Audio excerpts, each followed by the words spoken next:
So you're doing XYZ and you don't feel like you are being compensated adequately. I find a lot of people there. They may enjoy their job. They may appreciate the work and it fits them and the roles and the duties. However, the revenue that they get as a result of that, they feel is not enough. Is that another prime way that causes us to have sad money?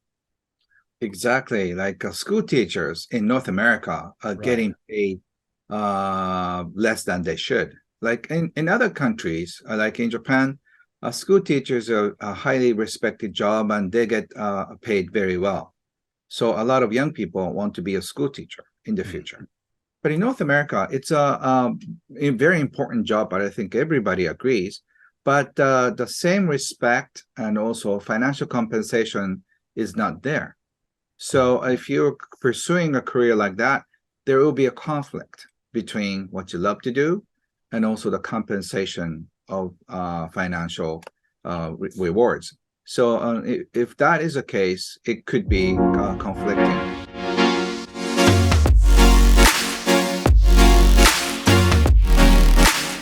Well, Ken, the thing that excited me about your book was not so much the aspect of, money. And as we think about it, how to manage it, how to spend it, how to invest it and whatnot. You do talk about that, but it was primarily what is your relationship with money? And that in essence, what I feel like you're saying is that is more important than the money you may or may not have in and of itself. Yes.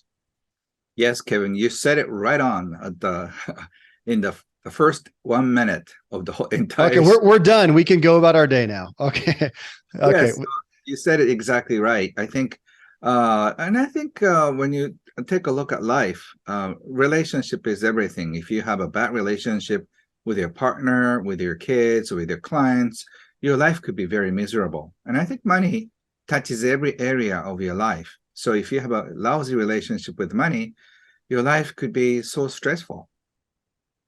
You talk about that money and treating it as a pursuit of a good life, ultimately, just like, as you said, relationships and experiences and achievements and status and all the kind of things that we want. That, again, this is not about money in and of itself, but it is about, and you say this right at the beginning of the book, a happy, fulfilling, prosperous, and purpose-filled life. And this is your area of expertise and interest in your life story somewhat, even Mhm. coming from the experience with your father and some hard things with money. And that it is. So again, that's why you're on the show, because I don't generally come on and talk about business or money or whatever, but because you come at it with that perspective of this is an aspect that we need to deal with healthfully and well in our pursuit of an overall good life. Yes. Yes, Yeah. exactly. So I'm so excited to talk about this with you for a long time. And thank you for the invitation. I'm honored. Well, and I want to start off breaking down money. And Ken, this honestly came as I was talking recently, even before inviting you to be on the show with my kids. So I've got a bunch of kids, all ages, and one of them said something derogatory about money. Mhm. And I said, well, let's look at this because we're talking about money. I mean, if we go back in time, well, you talk about, I was saying it was a symbol of value. You talk about it in exchange in terms of an exchange, right? Okay. So if we look at it there, if we go back, I don't know how long, a few hundred years, we wouldn't be talking money. We'd be talking about, okay, today I spent my day and my energy chopping wood. You Mhm. spent your day and you went out hunting and you got a deer. Now Mhm. you need some fire to cook that deer, but you don't have any because you didn't spend the day collecting wood. I did.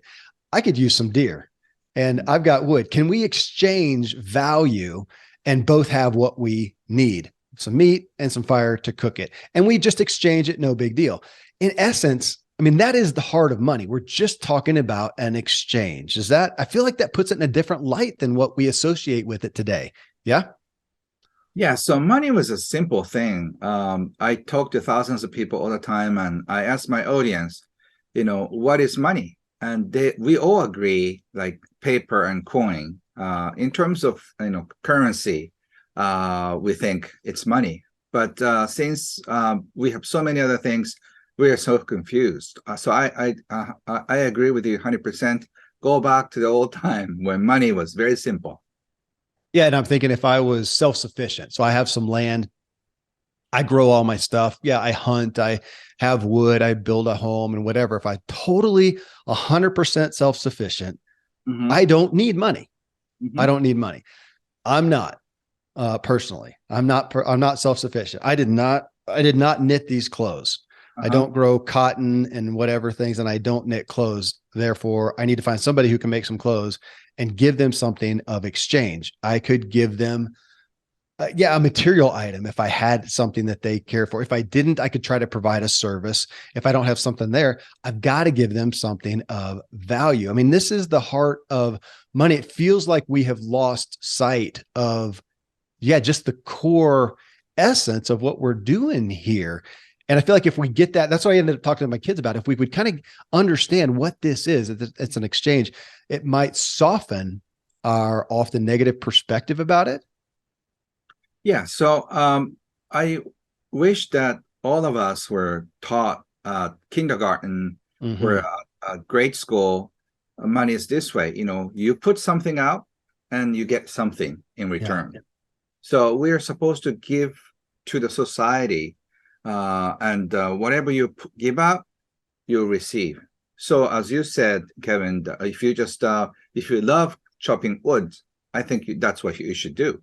And if you like hunting, that's what you should do. So if you hate chopping woods, if you hate hunting, if you hate cooking, you can find something else. And then we render our services to other people. As a result, we receive food, we receive wood, we receive shelter, whatever that is. And that's how happy society could have worked. But think about it.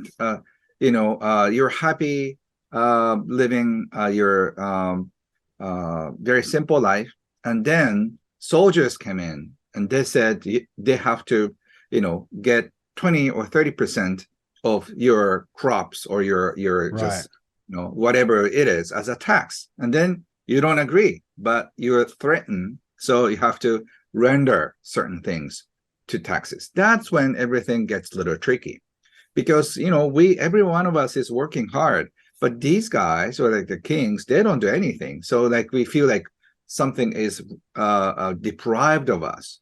So and then the notion comes unfairness. Yeah. I think actually chopping wood is harder than cooking. Right. So I should get paid Yeah. more. So there's a sense of entitlement, Yeah. or you feel like somebody is getting a better deal and I don't. So there's sense of unfairness. It used to be everybody is equal, but now somehow chopping woods is a highly more respected, like doctors and lawyers, and Right. they seem to get more something, and then everybody's idea gets distorted, and this sense of like being treated unfairly gives you anger and sadness and depression. And I think that's a cause of all the money related stress in our society. Well, and you got me thinking about that, about what is it? I mean, you write about that, but what are the things that make our money feel happy or Mhm. sad? We have a positive or a negative energy, as you talk about, and emotion around that. And yeah, you got me thinking, and you wrote about that in the book. And you said a minute ago, if we hate the work, and I look at so many people, and if they don't like their work, if they don't find purpose in it, if they don't see a great value in the work itself, they're just doing it for the money, then of course they attribute a negative feeling towards that. And so how many people, we know that there's a high, I don't know what the percentage is, maybe you do. I don't know what it is in Japan. I don't know what it is in America, but we have a percentage of people who are spending their days chopping wood or accounting or building homes or cooking food or whatever it is. And they don't enjoy it. They're solely doing it to make that money. So yeah, I feel enslaved now. If that's me, I feel enslaved. I have to do this task I do not like, does not fit me, and I'm doing it for money. By proxy, I have sad money. That's a Mm-hmm. lot. We know that's a lot of people. That's a big paradigm shift. Yeah. So the reason why I wrote this book, and also the reason why I've been, um, invited to show like this, Kevin, is that one day, maybe in 10 years, 20 years from now, everyone on this planet does whatever he or she desires. And, I hope every one of us on this planet enjoys every minute of his or her life by doing what they love. So that is my vision. And unfortunately, just about 90% of us are not truly happy with what we do. And we feel like we're slave to the work or slave to money. And that's why a lot of stress comes from. That's what our marriages fail and our families are torn apart. And that's what could be spoiling our friendships. And if you have a less money related stress, and if you enjoy more of what you do during the your wake time, I think you'll be smiling. And I hope more people will start doing what they love. And that's what I teach too. You tell the story, I don't know which chapter of the book, of your dad. Mm-hmm. And I've had people on the show, Ken, who have said, man, this event happened. I saw my mom, dad, whatever, lose all their money, or their business failed, and how they went into depression, or they had a problem. And from that, I decided I wanted to make a lot of money. That makes sense. It's a good motive. It may not be the healthiest motive.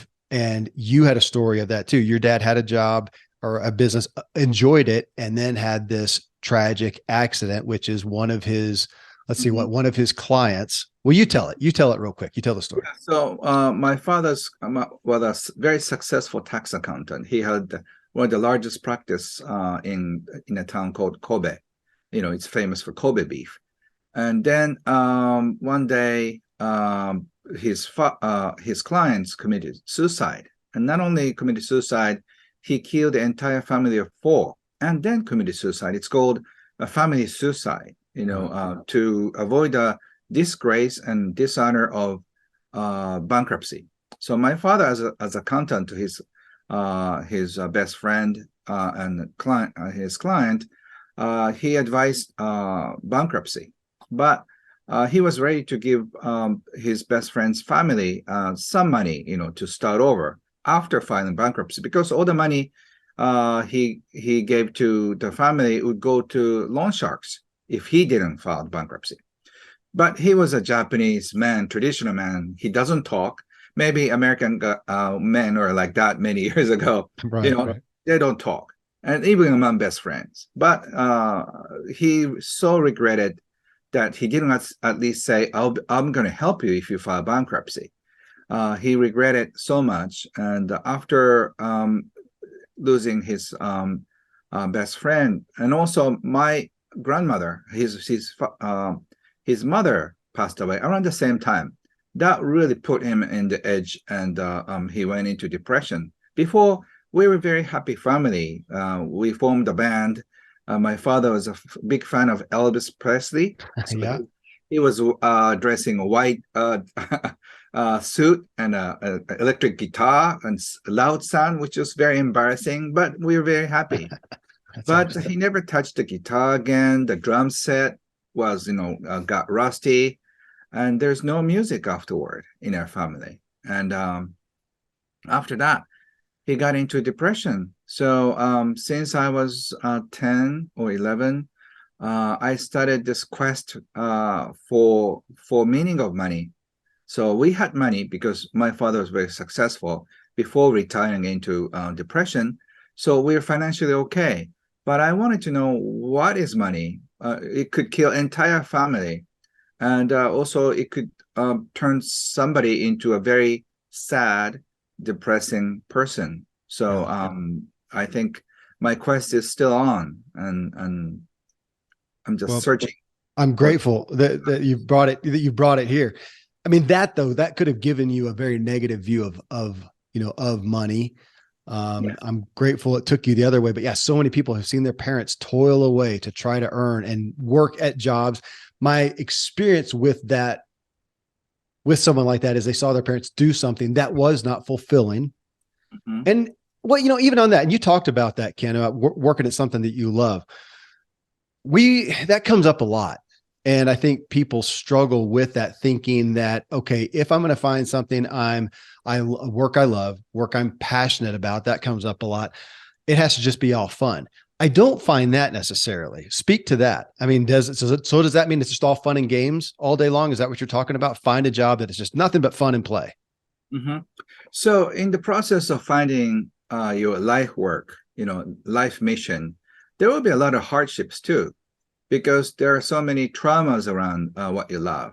Mhm. So I know people who stop painting after big failure, or stop just playing guitars, or stop just cooking, whatever that is. If you are good at something, uh, you may have tried to stay away from that, because you experience a big uh, um, heartbreak many times over. So it's not just playing games and do what you love. It's more of a exciting process, but at the same time, it gives you so many setbacks too. So in the process of finding what you love, there are many glories, and at the same time, there are so many setbacks. For me to publish a book in English, it took me 18 years since I Wow. had a dream. And I had a dream about 2001 when I started becoming a writer in Japanese. I had a dream of doing that in English or worldwide, which I'm in the process. It took me 18 years, and so many times I thought of giving up of writing, and then I thought of giving up speaking. But it's my nature.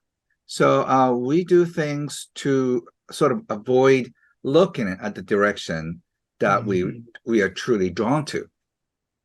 Well, we got to bring up then, you just talked about her before, earlier when we were talking today, Lynn Twist. Mm-hmm. Incredible humanitarian. She's the author of The Soul of Money, which you cite as one of your favorite books Mm-hmm. on money and the emotions around that. And her latest book is Living a Committed Life.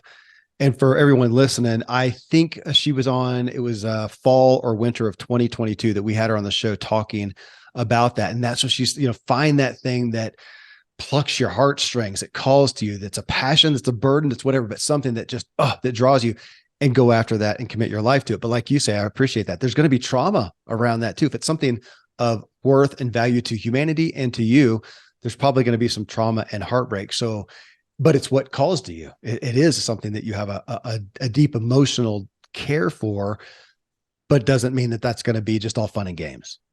Right. Yeah. So you have to sort of drilling. You have to be drilling down to the core of yourself, and Mhm. after that, you'll be inspired. So it's like you don't have to work anymore, because all the inspirational energy comes from within.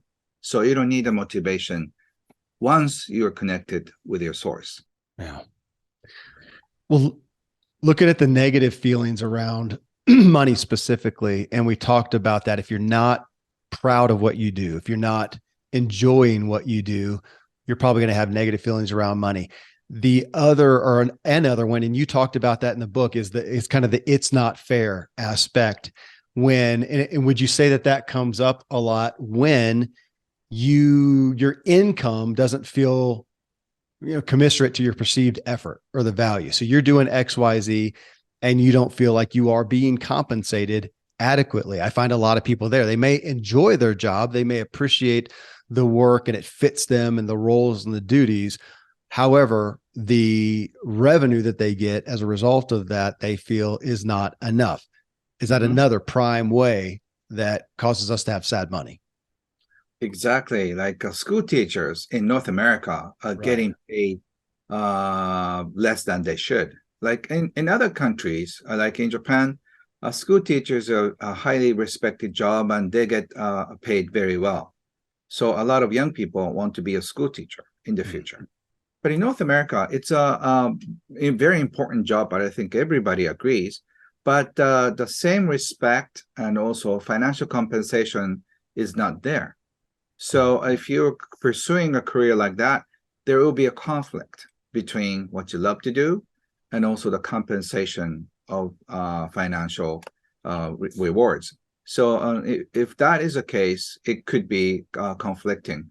Like childcare, I think it's the most important job in the world because children are our future. But I think personally, I think nursing school teachers should get paid as much as college professors because it's very important. But our society doesn't value that. Unfortunately, many systems they don't work in not only North America, Japan, Europe, everywhere it's broken. Like a medical system, college tuition. So we have to improvise, right? So one of my students was she was helping in a nursing home, and then she got paid very little, and then she thought I had to quit, but I really wanted to help people, and especially people who are taking care of their elderlies at home. So she came up with video DVDs to show how to lift a patient and then move to the wheelchair, and just turn him or turn her over, and that DVD sold well. So she got financially rewarded very well, and she started teaching seminars like that. So instead of working in just one hospice, now she's a teacher, and she published a book. So when something like that happens, you get not only compensated financially, but also by pursuing your path, you become more influential, and then get financial rewards along the way. I always want to say, Ken, or I want to believe that if you are doing work that you enjoy, and from that you have happy money, that you will generally make more money. Yes. Would you agree with that? Basically, yes, but not all the time. Okay. That's what I'm saying. Yeah. Well, because you mentioned, so Rabbi Daniel Lapin, I had him on the show a long time ago, and he talked about money. It wasn't the focus of the show, but he talked about that he views money as a certificate of appreciation. You provide value, people provide it back. Yet, as you're talking about, some of the things that we would say culturally provide the most value, like in North America, a school teacher, are compensated the least. And you mentioned medical, and I don't know how this is in Japan. You tell me, because here in North America, once somebody has something go wrong, and they break, the doctors that fix them are the highest paid doctors, the surgeons and whatnot, especially. Those are our highest paid people. Now, if you go upstream, though, before they break, and you have doctors who are trying to help them be healthy and well, preventative medicine, they are generally paid the least. Doesn't make sense. They should be paid the most because they're keeping people out of this dire place, but they are. So again, we've got somebody, in my appreciation for that doctor keeping me well, it's theoretically should be higher than the one who fixes me once that I break, but that's not how we reward it. So if we look at that, Daniel, Rabbi Lapin's aspect of certificate of appreciation, we can run into some trouble there, because what should be appreciated may not always be from a marketplace standpoint. Exactly. So life is not fair in that sense. So you have to accept that as it is. So that's what I say, you have to improvise. You have to come up with ideas so you can contribute and follow your path, and at the same time get rewarded financially. You have to find a balance. Yeah. But unfortunately, the society system doesn't work that way. Like I went to a dentist the other day, and I got a bill for only like $9 for cleaning up and stuff. And in North America, I probably have to pay $900, right? Yeah. And I just came back from the world tour. I started from Helsinki, Finland. Went westbound to Sweden and New York, LA, Australia. And I talked about medical system and college tuition system. And one thing I loved about other countries is like in Australia, college tuition is free. And then at the age 30, If your income is above certain level, something like 30,000 US dollars or 40,000 US dollars, you have to pay the tuition. And if your Wow. income doesn't go beyond that, the college tuition stays free. And I Wow. think it's a very fair system for young people. That's incredible. I think my kids would love that. That's not how it is over here. Well, yeah. So we're talking about, I really wanted to unpack this, where and why we get these negative views of money. Well, you just talked about that with school debt, in essence. And I wondered that how often that and I'm not a world traveler. I'm not world fluent. I'm in North America, and here at least, we so often, kid gets out of high school, goes out into the world, and the expectation is that you all of a sudden need to buy all these things you do not have the money for yet. You're going to school, you're going to go to college, you're going to take out a loan. You're going to get a car that you can't afford. You're going to take out a loan. You probably can't buy a house yet, so you're going to rent, and that money is going to go down the drain. But you need some furniture. You're going to put that on a credit card or whatnot. And so we start off behind. We start off behind with money. That again feels like, well, yeah, we start off right away owing. There's pressure. Another perfect storm, isn't it, for sad money? Yes. So, I was fascinated with anthropologists when I was back in college. I wanted to be an anthropologist in the future. So, from anthropology viewpoint, it's very interesting to observe different cultures.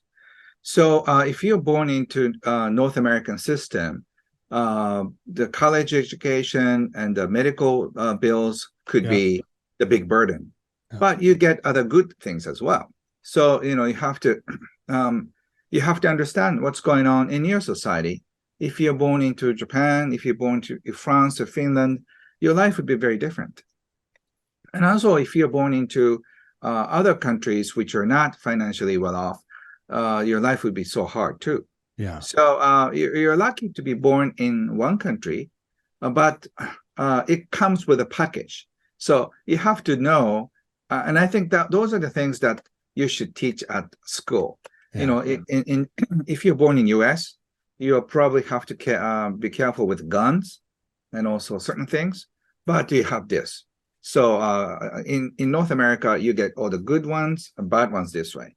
If you're born into Japan, you get all the goodies, and this is what you get, negative ones. And I'm saying all the cultures have both positive and negatives. Right. So if you knew that in advance, I think kids can choose which country that they want to live on.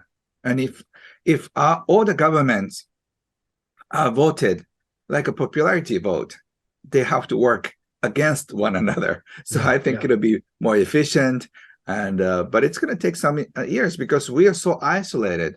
North American people don't know what European people are getting, and the same thing, I wanted to ask you too then about inheriting money and about, so I'm a father, and I can look at it and go, gosh, I want to have as much money as I can and have real estate investments and whatnot, so that when I'm gone, there's plenty of money to bless my family with. Mm-hmm. But that's a question. We talked about this recently with a group of guys on legacy, what we're going to leave behind. Right. And I feel like we can't necessarily assume that leaving money and possessions behind is going to help. It could. Yes. Okay. Tell me about that. So since I've helped so many people file inheritance taxes, back in the days, I realized that you have to really watch out for your kids. If your kids are spender type, you're going to push them into bankruptcy by leaving, say, enough money or certain money. So you have to make sure that you see kids' quality, character. If you did the right thing, your kids are financially sufficient, independent by themselves. But if you leave too much money, they become lazy, and they lose the motive and the meaning of life. So many wealthy kids end up being on the street or in a have some drug problems, it's because with a little money, you lose the motive for work. Yeah. So you have to really understand how money works on psyche of spoiled children. And actually, I wrote a book on that too. What's that book? I talk about how to teach your kids about money. Okay. Yes, and then you have to really know because I know a lot of wealthy individuals, and one time my client wanted to get advice from me. He left $10 million or he gave a $10 million for his 20-year-old son to start business, to try his luck. And look what happened 5 years later. He he was in debt for $10 million. So he lost $20 million in 5 years. So he averaged a minus $4 million every year. So and his father, my client, just got it. Like, okay, don't do any business. You are not allowed to do any business whatsoever. If you agree, we'll leave some money for you. And he is very smart. But unless you are you teach money, you leave money with financial education, your kids are going to suffer. An aspect of that you got me thinking about, Ken, was this. It sounds elementary, but I still feel it's, it's like common sense. It's not common anymore, that as we make more money, we must spend more. I mean, is there anywhere where that's not cultural? Is there anywhere? Because it is in North America. The more money you make, you are just expected to have more stuff, a bigger house, a nicer car, nicer clothes. It's just I don't know where it's not an expectation, culturally in North America. Do you find that? Is that globally? I think it's globally, but in Japan, there's this frugal culture. Like one of my millionaire friends, they still, drive old cars. So they use a delayed gratification method. They wait a few years before they raise their level of standard of living. And also, there are some millionaires who are not interested in luxurious goods.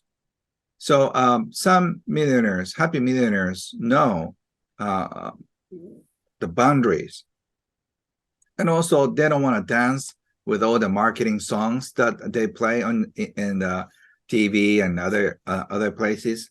Yeah. So there are smart people who just stop listening to the dance and then they stop dancing.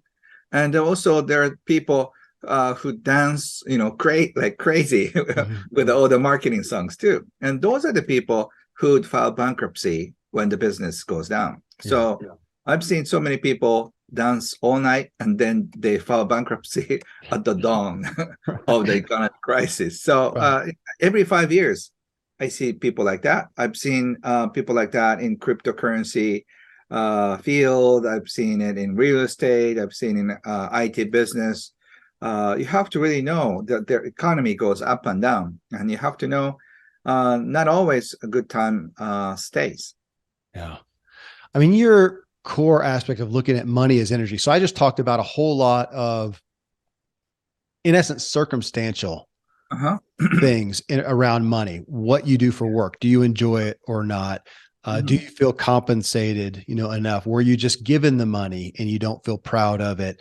And on and on. And those are circumstantial things. And yet you're also saying very much in the book that right now, wherever we are, no matter what we're doing, no matter if we like our work, no matter any of those things that I talked about, money is just an energy, and we can take that captive, be aware, do an audit of ourselves. I guess step one, to go, you have us do that. What are our, how do you feel? You did that in one of the chapters. How do you feel about money? When somebody talks about money, when you think about spending it here, how do you feel about that? That's something that we can do right now. It doesn't take us away from the fact that we may have a job we don't like and some of the issues there that we may need to address. But we do have the opportunity right now to change our perspective on the feeling of money. Yes. Yes, I think it's so important to check once in a while how you feel with life. If you think about friends, do you feel warm? And the same thing goes with money.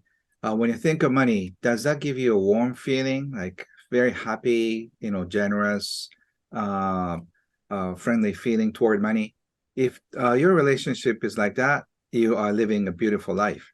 But unfortunately, no matter how much money you make or how much money you have, most of us are feeling frustration, and also sadness around money, because we feel like even though how much more money we make, not much money stays in the bank account at the end of every month, because the more money we make, as you said, the more money we spend. So unless we change your system, you cannot be stress-free. And it's not like how to achieve financial independence, even though I've taught that a lot. You have to really know what's inside. So unless you tame this gremlin inside to spend more, make more, you cannot find peace with yourself. Now, you just mentioned, though, financial independence, and you do a lot of talking in the book about wealthy people, very wealthy people that, again, you can look at and see the happy money, wealthy people, and the sad money, wealthy people. So even that, you're saying that even the financial independence does not automatically give you happy money. Yes, because if you achieve $1 million US dollar mark as an asset, by the time a bunch of people who are making more money. So, and by the time you achieve $10 million mark, I bet some of your friends have a private jet. And then by the time you have a private jet, some of your friends have a bigger private jet. I have a client of mine who said, when I pull over to this, a private jet security terminal, there's a special terminal usually, I feel so small because I'm driving Mercedes and my private jet seats only 6 people. And here you are with a big Rolls Royce, Phantom. And then the jet is like huge, it can seat like 200 people or something. So you feel very small in this, terminal. So like, if you're feeling very small in your private jet, what is enough? So you have to know what your money container size, which is another subject. I think everyone is born with a certain money container. Unless you know the exact size of your money container, you either try to grow it and make it too big and then crack it, or you're trying to stay too small and not fulfill your life purpose. So I think that is another important subject.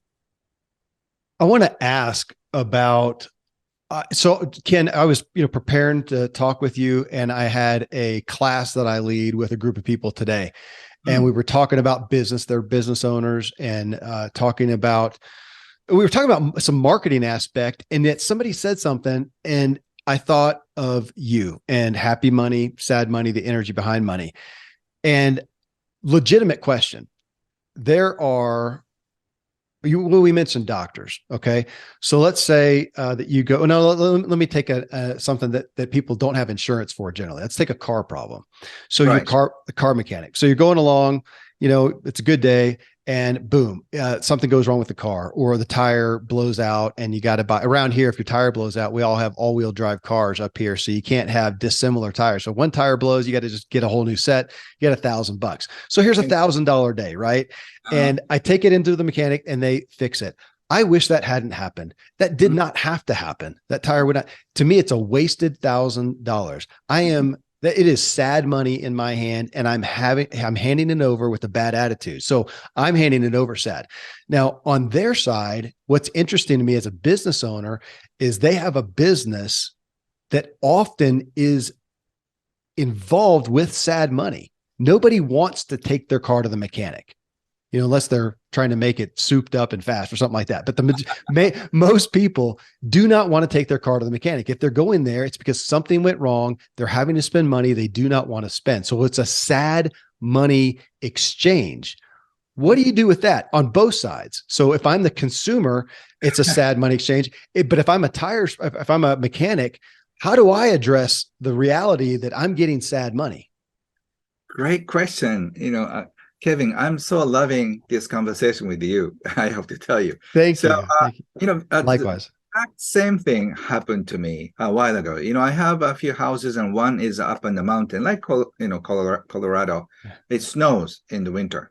So, my gardener in Tokyo found there's a little bit of crack in my car, and then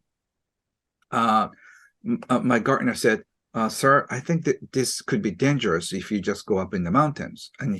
And literally, he saved my life, because it's a big scar. It could really burst in the middle of nowhere in the mountains that could cause another problem. So my driver took it to the mechanic, as you said. It's the same situation, right? So I think probably, I don't know how much it costs, but probably like 1,000 or 2,000, depending on the tires. So my perspective is like, I was saved by my gardener or the mechanic. They saved my life with $1,000. How cheap is that? Wow, instead of just getting killed or getting injured in the cold winter where there's no help, with only $1,000, I could avoid that potential inconveniences. So I appreciate the car mechanic for doing the perfect repair, so I don't have to get stranded in the snow. And also I gave my gardener a big tip for saying thank you, and thank you. You probably saved my life, so I forever appreciate you for doing this. So keep up the great work. I mean, not only he keeps my garden beautiful. He's a Japanese gardener, so he only uses a special scissors, big ones. Wow. I really appreciated his work, and the mechanic is very happy, and because I made sure that he gets paid, well too. And also from mechanic perspective, he could have said, "I just saved Ken Honda's life today.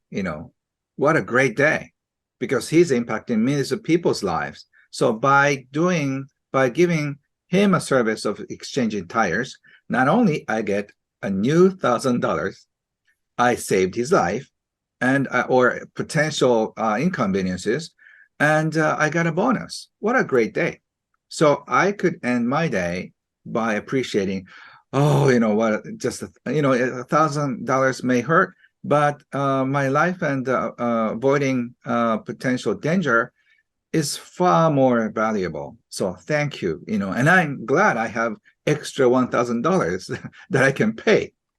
So I appreciate the extra $1,000 probably my client gave me a month before. So I appreciate the mechanic, I appreciate the gardener, I appreciate my driver, and I appreciate the person, my client, who gave me the $1,000 so I could pay the mechanic to be safe. So everybody can be very happy in the same picture. I want to figure out a way to do that well. And we don't need to go down this trail too much, but just from a business standpoint. So for those people who have businesses, who are in business, and they're taking care of problems, as you said, incredibly honorable work, but they know that people are coming to them often not wanting to part with that money, wishing they didn't have to part with that money. Different than if you're going to go buy a new car, that may be happy money. Or if I'm going to get a great bottle of wine or a great dinner, oh, that's happy money. I'm happy to spend that. Generally, I'm not looking forward to spending money with the mechanic or the doctor or taxes, as you talked about. I'm not looking forward to doing that. So if I'm an owner of a business like that, what can I do to help from a marketing and branding and positioning standpoint, help turn people's perspective to this being a necessary evil to happy money? Yes. So I can probably use an example of my friend, dentist. Yes, perfect. who wanted to have a session with me. And he seemed depressed and what's going on? And he said, I realized after reading the Happy Money book, I get all the unhappy, sad, or angry money. Yes. Why is that? And because he said, nobody wants to see me, and I'm a dentist, and especially kids. One kid, especially when she was taken to my clinic, she just keeps crying because she after looking at my face or my face with the mask, she goes crazy because it's going to be painful.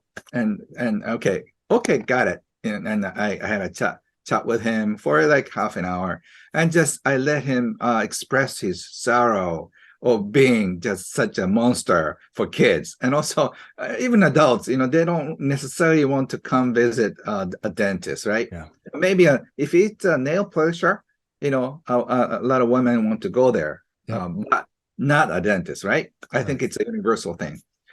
And here's the thing that, but if you just do some fixing right, don't you think they will stay out of tooth pain, for a long time, at least for a month or two, or maybe 2 years? Yes, that's right. So they just don't know that certain painful procedure treatment could avoid potential toothache for years. Because think about it, 200 years ago, they could have suffered and died with pain, or they could have they had to live with that tooth pain. I don't know how they did that 200 years ago, because they don't have the certain procedure. So your job is actually amazing. Your clients probably don't know, so they don't appreciate, but only the God and you know you saved them from potential disaster. So at the end of the day, can you count the numbers of patients, and then you can talk with God or Buddha or whoever that is that you believe in, and have a personal chat. Hey, God, I just did 20 people treatment, and they don't know. They may not appreciate me because all the kids were crying and they try to run away from me. But I know that I saved them from such a terrible pain. And so the pain that they experienced today was real, but the potential pain that I could avoid it with my treatment is much, much bigger. So thank you, God, for letting me taking care of the kids in my clinic. And I really appreciate for the opportunity. And after doing the prayer, he can go to sleep very well. And then even though the kid's crying, the same thing happened the next day, he feels so calm because he has this special bonding with his God, God of a dentist or something. And then he enjoys this position of being a server. So it doesn't bother him anymore if kids are crying or kids hate him for doing that, because he only knows that he is doing the right thing. And your clients may not know and may not appreciate you on the surface. Yeah. But I think if you change your perspective that way, all the jobs that you hate, all the jobs you had a trouble, all the guilt that you felt when you received money from your clients will be gone. Well, I think there's great opportunity to, even for those people who own such businesses as a dentist, as a mechanic, whatnot, to say, hey, you're going to spend money with us today, and we're going to take care of you so that you don't have bigger problems down the road, and try to change that paradigm shift. But, your perspective, I love. Thank you for bringing up God in that as well. That's a great segue into part two with you, as we talk about your values and motives and habits, and start off with spirituality. But man, that's why you're on the show, Ken, is your perspective that you're helping us see that money is, as you say, it's an energy, and we can, I think, first become aware of it. How do we feel? I think that's such a huge step right there. How do we feel? How do we really feel, and why? And then start unpacking it, because what really convicted me most of all, and again, why you're here, is if I have sad money, if money is sad to me, it's hurting my life overall. One, and two, I'm probably going to make less of it. if that's the place that I've been in. And I have some personal stories there as well. But thank you for the work you've done to bring this. My gosh, all these years to bring it to us here in North America. We may need it more than anyone. Ken, thank you. Thank you so much. This is so enjoyable, and I feel so joy from the bottom of my heart. So thank you. Likewise, Ken.